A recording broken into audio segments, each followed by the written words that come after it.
The ultimate villain. ನಗರದ ಹೃದಯ ಭಾಗದಲ್ಲಿದ್ದ 12ನೇ ಅಂತಸ್ತಿನ ಭವ್ಯ ಗಾಜಿನ ಕಟ್ಟಡದ ಎಂಡಿ ಕ್ಯಾಬಿನ್ನ ಒಳಗೆ ಭೀಕರ ಬಿರುಗಾಳಿ ಎದ್ದಿತ್ತು. ಗೌತಮ್ ಕೃಷ್ಣ ತನ್ನ ಕುರ್ಚಿಯಲ್ಲಿ ಕುಸಿದು ಆಕ್ರೋಶದಿಂದ ಮುಖ ಒರೆಸಿಕೊಳ್ತಿದ್ದಾನೆ. ಕೋಟಿಗಟ್ಟಲೆ ಲಾಭ ತರಬೇಕಾಗಿದ್ದ ಆ ಪ್ರತಿಷ್ಠಿತ ನಂದಾ ಕಂಪನಿಯ ಪ್ರಾಜೆಕ್ಟ್ ತನ್ನ ಕೈತಪ್ಪಿ ವ್ಯವಹಾರದ ಗಂಧ ಗಾಳಿಯೇ ಇಲ್ಲದ ಒಬ್ಬ ಯುವ ವಿಧವೆ ಪಾಲಾಗಿದೆ ಎಂಬ ಸುದ್ದಿ ಅವನಿಗೆ ಅರಗಿಸ್ಕೊಳ್ಳೋಕೆ ಸಾಧ್ಯ ಆಗ್ತಾ ಇಲ್ಲ. ಫೋನ್ನಲ್ಲಿ ಮಾತ್ರ ತನ್ನ ಸೆಕ್ರೆಟರಿ ಅವಮಾನಗಳ ಸುರಿಮಳೆಗೆರೆದ ಗೌತಮ್ ಮೂರ್ಖ. ಕಾಲೇಜ್ ಮುಗಿಸಿ ಈಗಷ್ಟೇ ಹೊರಬಂದ ಒಬ್ಬ ಯಶವಂತನ ಕೈಯಿಂದ ಅಂತಹ ಪ್ರತಿಷ್ಠಿತ ಯೋಜನೆಯನ್ನು ಕಸ್ದುಕೊಂಡೆ ಎಂದು ಗರ್ಜಿಸ್ತಾನೆ.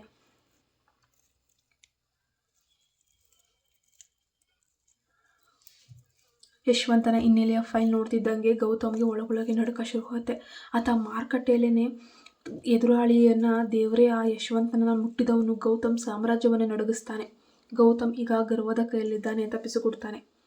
ಆದರೆ ಯಶವಂತನ ಆಫೀಸ್ನಲ್ಲಿ ಕುಳಿತು ಕೈಲಿದ್ದ ಫೈಲನ್ನು ನೋಡುತ್ತಾ ಕ್ರೂರವಾಗಿ ನಗ್ತಾನೆ.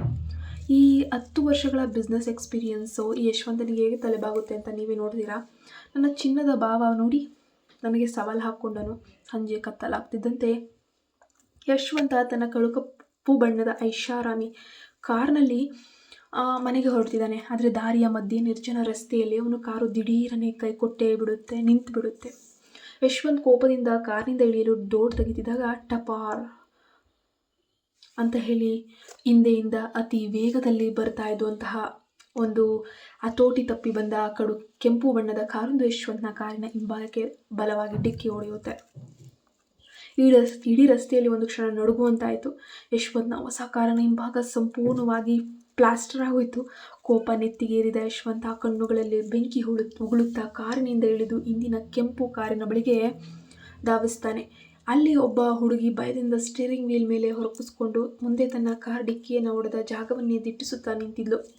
ಹೊರಗಡೆ ಬಾ ಎಂದು ಯಶವಂತು ಫುಲ್ಲು ಗದರಿಸ್ತಾನೆ. ರಗಡ್ ಧ್ವನಿಯಲ್ಲಿ ಆ ಹುಡುಗಿ ಮುಗ್ಧ ಮುಖದೊಂದಿಗೆ ಕೆಳಗಿಳಿದು ತಾನು ಮಾಡಿದ ಎಡವಟ್ಟನ್ನು ನೋಡಿ ಗಾಬರಿಯಿಂದ ತನ್ನ ಕೆನ್ನೆಯನ್ನೇ ಜೋರಾಗಿ ಚೂಟ್ಕೊಂಡ್ಳು ಅವಳು. ಯಶವಂತನ ಕಡೆ ತಿರುಗಿ ನಿಮ್ಮ ಹೆಸರೇನು ಅಂತ ಭಯದಲ್ಲೇ ಕೇಳಿದು. ಯಶವಂತ್ ಅವಳ ಮುಗ್ಧ ನಟನೆ ನೋಡಿ ಮತ್ತಷ್ಟು ಕೆರಳಿ ಯಶವಂತ್ ಅದಕ್ಕೇನೀಗ ಕಣ್ಣು ಮುಚ್ಕೊಂಡು ರೋಡಿಗೆ ಬರ್ತೀರಾ, ಇನ್ನು ನನ್ನ ಕಾರಿಗೆ ಯಾಕೆ ಇಷ್ಟೊಂದು ಹಾನಿ ಮಾಡಿದೆ ಅಂತ ಗದರಿಸ್ದ. ಆ ಹುಡುಗಿ ತನ್ನ ತಪ್ಪನ್ನು ಒಪ್ಪಿಕೊಳ್ಳದೆ ತುಟಿ ಪಿಡುಕ್ ಒಣ ಜಗಳಕ್ಕೆ ನಿಂತು ನೀವು ಮಾತ್ರ ಏನು, ನೀವು ನನ್ನ ಕಾರಿಗೆ ಡಿಕ್ಕಿ ಹೊಡೆದು ಹಾನಿ ಮಾಡಿದ್ದೀರಲ್ವಾ ಎಂದು ಹೆದರು ಮಾತಾಡ್ತಾಳೆ. ಅವಳ ಈ ತರ್ಕವಿಲ್ಲದ ಜಗಳಕ್ಕೆ ಯಶವಂತನಿಗೆ ಕೋಪ ತಡೆಯೋಕ್ಕೆ ಆಗಲ್ಲ. ಮಾಡಿರೋದೆಲ್ಲ ಇವಳು. ಅವಳ ಮೃದುವಾದ ಕೈಯನ್ನು ಗಟ್ಟಿಯಾಗಿ ಹಿಡಿದು 2 ಹೆಜ್ಜೆ ಮುಂದಕ್ಕೆ ಎಳೆದು ತನ್ನ ಕಾರಿನ ಹಿಂಭಾಗ ಸಂಪೂರ್ಣ ಧೂಳಿಪಟ ಆಗಿರೋದನ್ನು ತೋರಿಸ್ತಾನೆ. ನಾನು ಮಾಡಿದ್ದನ್ನು ನೀನು ಮಾಡುವ ಮುನ್ನ ನಾನು ಎಷ್ಟು ನಷ್ಟ ಅನುಭವಿಸ್ತೀನಿ ನೋಡು. ಇನ್ನು ಹೆಚ್ಚು ಮಾತಾಡಿದರೆ ಕಾರಿನ ಮೇಲೆ ಬೀಳಬೇಕಾದ ಹಣ ನಿನ್ನ ಮುಖದ ಮೇಲೆ ಬೀಳುತ್ತೆ. ನನಗೆ ಈ ಹುಡುಗಿಯರ ಈ ಸೌಜನ್ಯ ನಾಟಕಗಳೆಲ್ಲ ನಿಜವಾಗ್ಲೂ ಒಂಚೂರು ಇಷ್ಟ ಆಗೋದಿಲ್ಲ ಅಂತ ಕಠೋರವಾಗಿ ಅವಳ ಮುಖದ ಮುಂದೆಯೇ ಬೆರಳು ತೋರಿಸಿ ಹೇಳ್ತಾ ಇದ್ದಾನೆ. ಅವನ ಈ ದೈತ್ಯ ರೂಪ ಮತ್ತು ಕಣ್ಣುಗಳಲ್ಲಿದ್ದ ಕೆಟ್ಟ ಕೋಪ, ಕ್ರೌರ್ಯ ಆ ಹುಡುಗಿಯ ಒಳಗೊಳಗೆ ಬೆದರಿದ್ರು.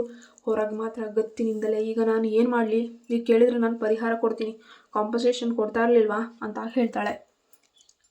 ಆದರೆ ಆ ಕಾರಿನ ನಷ್ಟವನ್ನು ನಿನ್ನ ದುಡ್ಡಿನಿಂದ ಹೊಡಿತೀಯಾ ಎಂದು ಯಶವಂತ್ ಕೆಂಡದಂತಾದ. ಯಾಕಂದರೆ ಅವನಿಗೆ ದುಡ್ಡು ಅಂದರೆ ಕಾಲಿನ ಕಸ. ಅವಳು ಮತ್ತೇನು ಸಮರ್ಥಿಸಿಕೊಳ್ಳೋಕೆ ಹೋದ್ಲು. ಆದರೆ ಯಶವಂತ್ ಮಾತ್ರ ಅವಳ ಮಾತನ್ನು ಅರ್ಧಕ್ಕೆ ಕತ್ತರಿಸಿ ನಿನ್ನ ಹೆಸರೇನೋ ಅಂತ ಕೇಳ್ತಾನೆ. ಪ್ರಿಯಾ ಎಂದು ಅವಳು ನಡುಗುತ್ತಾ ತನ್ನ ಹೆಸರನ್ನು ಹೇಳ್ತಾಳೆ.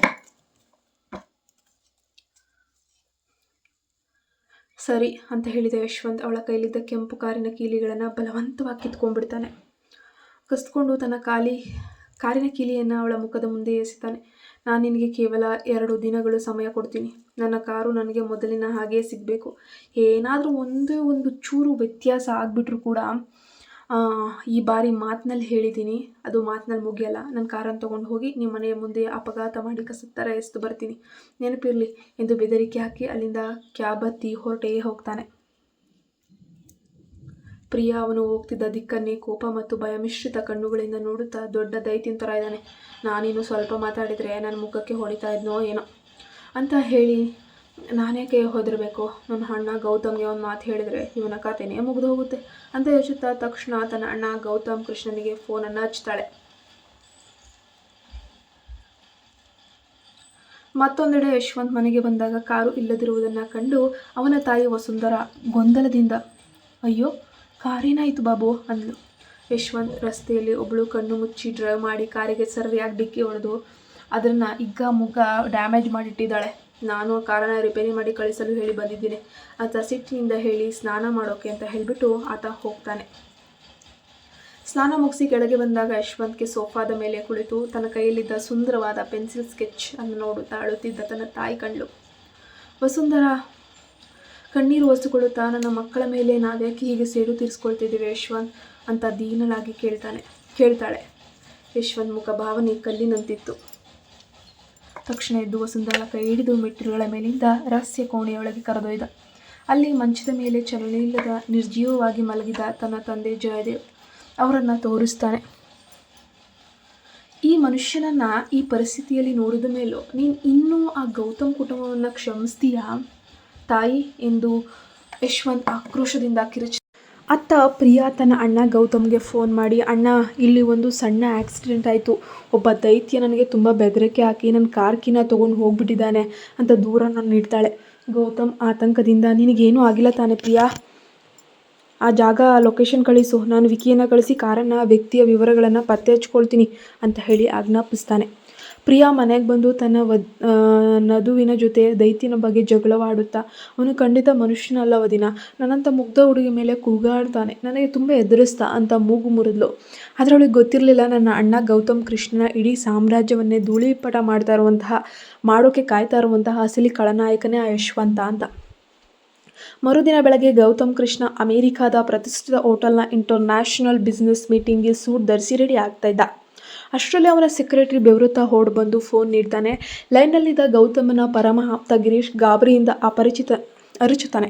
ಹಲೋ ಗೌತಮ್, ತಕ್ಷಣ ಅಲರ್ಟ್ ಆಗು, ಇನ್ನು ಅರ್ಧ ಗಂಟೆಯಲ್ಲಿ ನಿನ್ನ ಬೆಂಗಳೂರಿನ ಮನೆ ಮೇಲೆ ಇನ್ಕಮ್ ಟ್ಯಾಕ್ಸ್ ದಾಳಿ ಆಗ್ತಿದೆ. ಈ ಬಾರಿ ಮಹಾರಾಷ್ಟ್ರದ ಖಡಕ್ ಆಫೀಸರ್ಸ್ ಬಂದಿದ್ದಾರೆ. ನಾನು ದುಬೈನಲ್ಲಿದ್ದೀನಿ, ಅಲ್ಲಿಂದ ಏನು ಮಾಡೋಕ್ಕೂ ಆಗ್ತಾಯಿಲ್ಲ, ನೀನೇ ತಕ್ಷಣ ಪರಿಸ್ಥಿತಿಯನ್ನು ನಿಭಾಯಿಸಬೇಕು ಅಂತ ಹೇಳಿಬಿಟ್ಟು ಫೋನನ್ನು ಕಟ್ ಮಾಡ್ತಾನೆ. ಗೌತಮ್ ಒಂದು ಕ್ಷಣ ದಿಕ್ಕೆ ತೋಚದಾಗಿ ನಿಂತು ಬಿಡ್ತಾನೆ. ಮನೆಯ ರಹಸ್ಯ ಲಾಕರ್ನಲ್ಲಿ ಕಾನೂನುಬದ್ಧ ದಾಖಲೆಗಳಿಲ್ಲದ ಕೋಟ್ಯಾಂತರ ರೂಪಾಯಿ ಬ್ಲಾಕ್ ಮನಿ ಮತ್ತು ಬೇನಾಮಿ ಆಸ್ತಿಪತ್ರಗಳಿದ್ವು. ಐಟಿ ಅಧಿಕಾರಿಗಳ ಕೈಗೆ ಅದು ಸಿಕ್ಕರೆ ನಾಳೆ ಮೀಡಿಯಾಗಳಲ್ಲಿ ಅವನ ಇಡೀ ಸಾಮ್ರಾಜ್ಯ ಮಣ್ಣು ಪಾಲಾಗ್ತಿತ್ತು. ತಕ್ಷಣ ಪತ್ನಿ ನಂದುಗೆ ಕರೆ ಮಾಡಿದರೆ ಅವಳ ಫೋನ್ ಸ್ವಿಚ್ ಆಫ್ ಇರ್ತಿತ್ತು. ಆಪ್ತ ವಿಕಿಗೆ ಕರೆ ಮಾಡಿದರೆ ಆತ ಫೋನ್ ಎತ್ತಾನೇ ಇರಲಿಲ್ಲ. ಕೊನೆಗೆ ಬೇರೆ ದಾರಿ ಕಾಣದೆ ಗೌತಮ್ ತನ್ನ ಕಾಲೇಜು ತಂಗಿ ಪ್ರಿಯಾಗೆ ಕರೆ ಮಾಡ್ತಾನೆ. ಕಾಲೇಜ್ ಕ್ಲಾಸ್ ರೂಮ್ನಲ್ಲಿ ಪ್ರಿಯಾಳ ಫೋನ್ ವೈಬ್ರೇಟ್ ಆಗ್ತಿದ್ದಂಗೆ ಅವಳು ರಹಸ್ಯವಾಗಿ ಫೋನ್ ಎತ್ತಿ, ಹೇಳಣ್ಣಯ್ಯ ಕ್ಲಾಸ್ ನಡೀತಾ ಇದೆ ಅಂತ ಹೇಳಿ ಪಿಸುಗುಡ್ತಾಳೆ. ಗೌತಮ್ ಉದ್ವೇಗದಿಂದ, ಪ್ರಿಯಾ ನನ್ನ ಮಾತು ಗಮನವಿಟ್ಟು ಕೇಳು, ಇನ್ನು ಅರ್ಧ ಗಂಟೆಯಲ್ಲಿ ನಮ್ಮ ಮನೆ ಮೇಲೆ ಐಟಿ ರೈಡ್ ಆಗ್ತಿದೆ.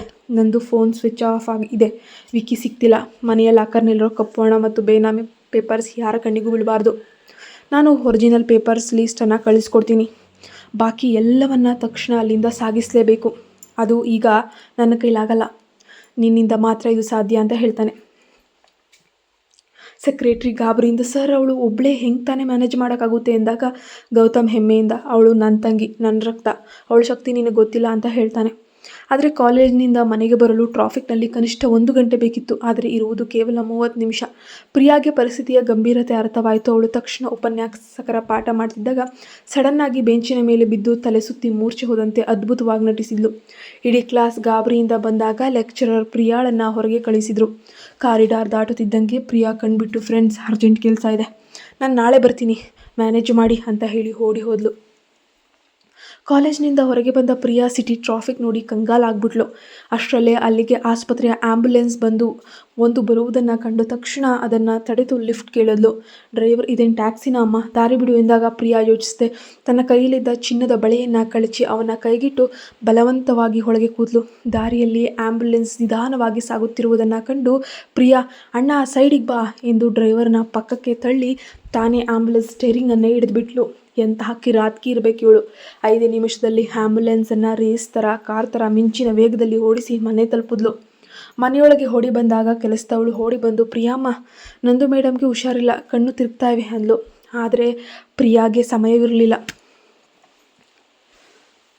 ಗೌತಮ್ ಕಳಿಸಿದಂತಹ ಲೀಸ್ಟ್ ಪ್ರಕಾರ ಕೋಟಿ ಕೋಟಿ ಹಣವಿದ್ದಂತಹ ಬ್ಯಾಗ್ಗಳನ್ನು ಪ್ಯಾಕ್ ಮಾಡಿ ಅದರ ಮೇಲೆ ಬಟ್ಟೆಗಳನ್ನು ಮುಚ್ಚಿ ಲಾಕ್ ಮಾಡಿದ್ಲು. ಅಷ್ಟರಲ್ಲೇ ಗೇಟ್ ಬಳಿ IT ಅಧಿಕಾರಿಗಳು ಕಾರ್ ಬಂದು ನಿಲ್ಲುವಂತಹ ಸದ್ದಾಯಿತು.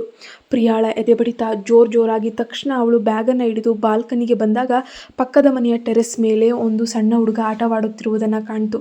ಅವಳು ಮೆಲ್ಲನೆ ಕೂಗಿ, ತಮ್ಮ ಬಾಯ್ಲಿ, ಈ ಬ್ಯಾಗ್ ನಿಮ್ಮ ಟೆರೆಸ್ ಮೇಲೆ ಇಟ್ಕೋ, ನಾನು ಆಮೇಲೆ ಬಂದು ಇದನ್ನು ತಗೋತೀನಿ, ಓಕೆನಾ ಅಂತ ಹೇಳಿ ಬ್ಯಾಗನ್ನು ಇಸ್ಲು. ಆ ಹುಡುಗ ಅದನ್ನು ಒಪ್ಪಿ ಬ್ಯಾಗನ್ನು ಮರೆ ಮಾಡ್ತಾನೆ. ಪ್ರಿಯಾ ಬೆವರನ್ನು ಒರೆಸ್ಕೊಂಡು ಕೆಳಗೆ ಬಂದಾಗ IT ಅಧಿಕಾರಿಗಳು ಸರ್ಚ್ ವಾರೆಂಟನ್ನು ತೋರಿಸಿ ಇಡೀ ಮನೆಯನ್ನು ಜಾಲಾಡ್ತಾರೆ. ಆದರೆ ಅವರಿಗೆ 1 ರೂಪಾಯಿನೂ ಸಿಗಲೇ ಇಲ್ವೇ. ಅವರು ಕ್ಷಮೆ ಕೇಳಿ ಅಲ್ಲಿಂದ ಹೊರಟು ಹೋಗ್ತಾರೆ. ಅಧಿಕಾರಿಗಳು ಹೋದ ತಕ್ಷಣ ಪ್ರಿಯಾ ನಿರಾಳಳಾಗಿ ನಂದುವಿನ ರೂಮ್ಗೆ ಹೋಗ್ತಾಳೆ. ನಂದು ಎದ್ದು ಕುಳಿತಿದ್ಲು. ಪ್ರಿಯಾ ಗಾಬರಿಯಾಗಿದ್ದನ್ನು ಕಂಡು ನಂದು ನಾಚಿಕೆಯಿಂದ ಪ್ರಿಯಾಳ ಕೈ ಹಿಡಿದು, ನಾನು ಚೆನ್ನಾಗಿದ್ದೀನಿ ಪ್ರಿಯಾ, ನೀನೇನು ಹತ್ಯೆ ಆಗ್ತಿದ್ಯಾ ಅಂದ್ಲು. ಪ್ರಿಯಾ ಸಂಭ್ರಮದಿಂದ ತಕ್ಷಣ ಗೌತಮ್ಗೆ ಕರೆ ಮಾಡಿ, ಅಣ್ಣ ಮನೆ ಸೇಫ್, ಕಪ್ಪು ಹಣ ಯಾರ ಕೈಗೂ ಸಿಗಲಿಲ್ಲ, ಜೊತೆಗೆ ನಿನಗೊಂದು ದೊಡ್ಡದಾದ ಸರ್ಪ್ರೈಸ್ ಕಾಯ್ತಾ ಇದೆ, ಬೇಗ ಬಾ ಅಂತ ಧೈರ್ಯ ತುಂಬಿದ್ಲು. ಗೌತಮ್ ನಿಟ್ಟುಸಿರು ಬಿಟ್ಟು, ಥ್ಯಾಂಕ್ ಯು ಸೋ ಮಚ್ ಚಿನ್ನ, ಈ ಬ್ಯಾಗ್ ಮನೆಯಲ್ಲಿ ಇರುವುದು ಬೇಡ, ಸುರಕ್ಷಿತ ಜಾಗದಲ್ಲಿ ಬಚ್ಚಿಡು ಅಂತ ಹೇಳ್ತಾನೆ. ಪ್ರಿಯಾ ತಕ್ಷಣ ಪಕ್ಕದ ಮನೆಯಿಂದ ಬ್ಯಾಗನ್ನು ತಂದು ಕಾರ್ನಿಂದ ಇಟ್ಕೊಂಡು ಯಾರ ಕಣ್ಣಿಗೂ ಬೀಳದಂತೆ ತಮ್ಮ ಹಳೆಯ ಫಾರ್ಮ್ ಹೌಸ್ಗೆ ಬಂದಳು. ಅಲ್ಲಿ ಗಿಡಗಳ ಮಧ್ಯೆ ಮಣ್ಣು ತೆಗೆದು ಆ ಬ್ಯಾಗನ್ನು ಊತು ಹಾಕಿದ್ಲು. ಫಾರ್ಮ್ ಹೌಸ್ ಗೌತಮ್ ಆಪ್ತವಿಕ್ಕಿ ಹೆಸರಿನಲ್ಲಿದ್ದರಿಂದ IT ಅಧಿಕಾರಿಗಳಿಗೆ ಇದರ ಲೆಕ್ಕ ಸಿಗ್ತಾ ಇರಲಿಲ್ಲ. ಅತ್ತ ಅಮೆರಿಕಾದಲ್ಲಿ ಗೌತಮ್ಗೆ ತನ್ನ ಸೆಕ್ರೆಟರಿ ಮೂಲಕ ರೆಡ್ ಫೈಲ್ ಆದಂತಹ ಸುದ್ದಿ ತಿಳಿಯಿತು.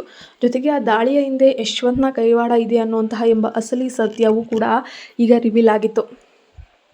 ಗೌತಮ್ ಕೋಪದಿಂದ ತನ್ನ ಕೋಟನ್ನು ಬೆಚ್ಚಿ ಸೋಫಾ ಮೇಲೆ ಎಸೆಯುತ್ತಾ, ಯಶವಂತ್, ನನ್ನೊಂದಿಗೆ ಆಟ ಶುರು ಮಾಡಿದೀಯಾ ಅಲ್ವಾ, ಈ ಆಟದಲ್ಲಿ ನನ್ನ ಹೆಂಗೆ ಧೂಳಿಪಟ ಮಾಡಬೇಕು ಅಂತ ನನಗೆ ತುಂಬ ಚೆನ್ನಾಗಿ ಗೊತ್ತು ಅಂತ ಹೇಳಿಬಿಟ್ಟು ಸವಾಲನ್ನು ಹಾಕ್ತಾನೆ. ಇತ್ತ ಯಶವಂತ್ಗೆ ಅಧಿಕಾರಿಗಳಿಂದ ಹಣ ಸಿಗಲೇ ಇಲ್ಲ ಎಂಬ ಸುದ್ದಿ ಕೇಳಿ ಒಂದು ರೀತಿ ತಲೆ ಕೆಟ್ಟು ಹೋಗ್ಬಿಡುತ್ತೆ. ಫೋನನ್ನು ಮೇಜಿನ ಮೇಲೆ ಎಸ್ತು, ಮೂರ್ಖರು, ಅಷ್ಟು ಪಕ್ಕಾ ಇನ್ಫಾರ್ಮೇಷನ್ ಇದ್ದರೂ ಕೂಡ 1 ರೂಪಾಯಿನೂ ಹಿಡಿಯೋಕ್ಕಾಗಲಿಲ್ವಂತೆ.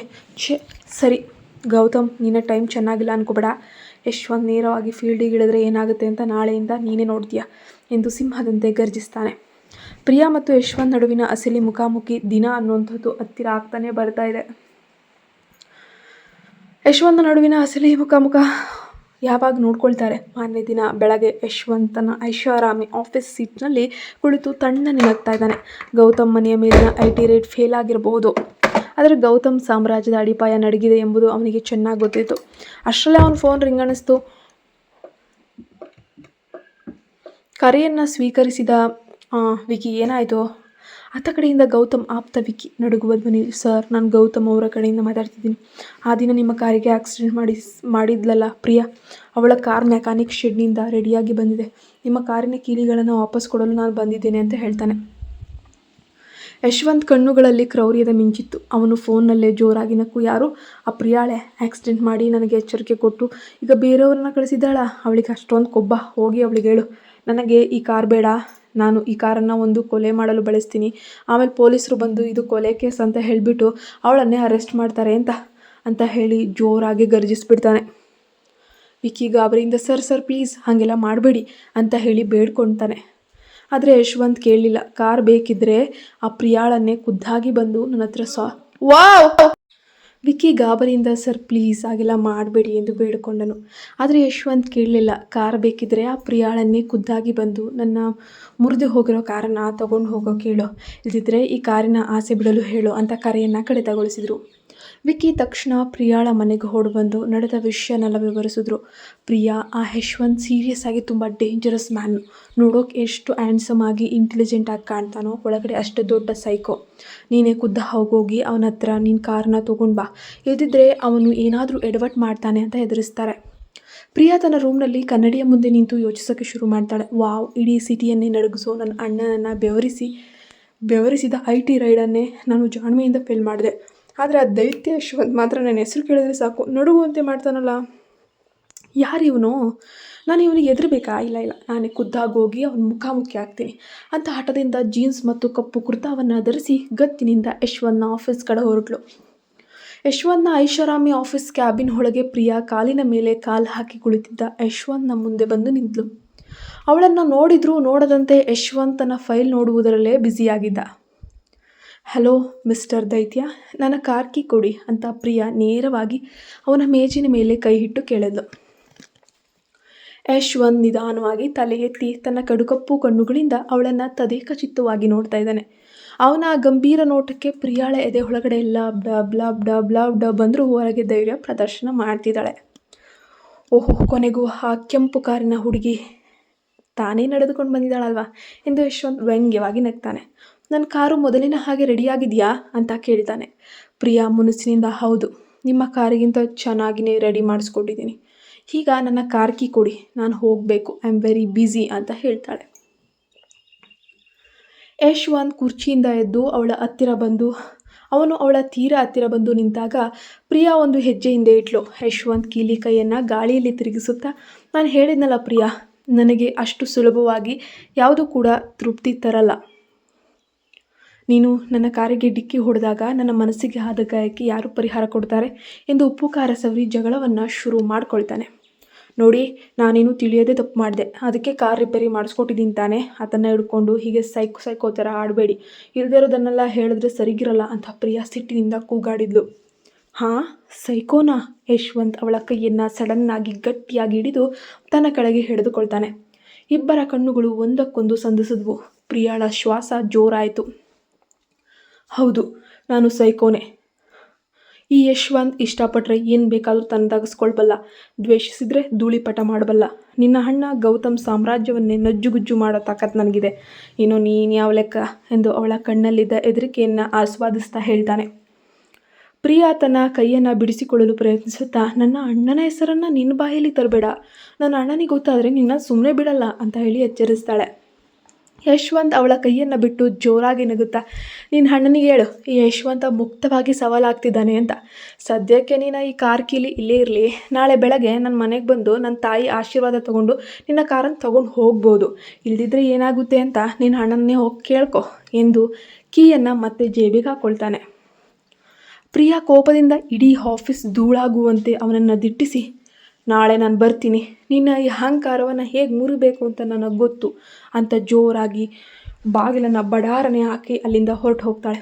ಯಶ್ವಂತ್ ಅವಳು ಹೋದದ್ದು ಆದಿಯನ್ನೇ ನೋಡುತ್ತಾ, ಗೌತಮ್, ನಿನ್ನ ತಂಗಿಯೇ ನನ್ನ ಬಲೆಗೆ ಬಂದು ಬಿದ್ದಿದ್ದಾಳೆ, ಇನ್ನು ಮುಂದೆ ಆಟ ಇನ್ನೂ ರೋಚಕವಾಗಿ ಎಂದು ತನ್ನಲ್ಲೇ ನಗುತ್ತಾ ಕ್ರೂರವಾಗಿ ಶಪಥ ಮಾಡ್ತಾನೆ.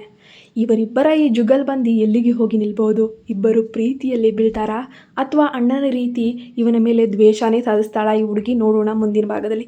ಈ ಕಥೆ ಬಗ್ಗೆ ನಿಮಗೆ ಏನು ಅಭಿಪ್ರಾಯ ಇದೆ ದಯವಿಟ್ಟು ಕಮೆಂಟ್ ಬಾಕ್ಸಲ್ಲಿ ತಿಳಿಸಿ.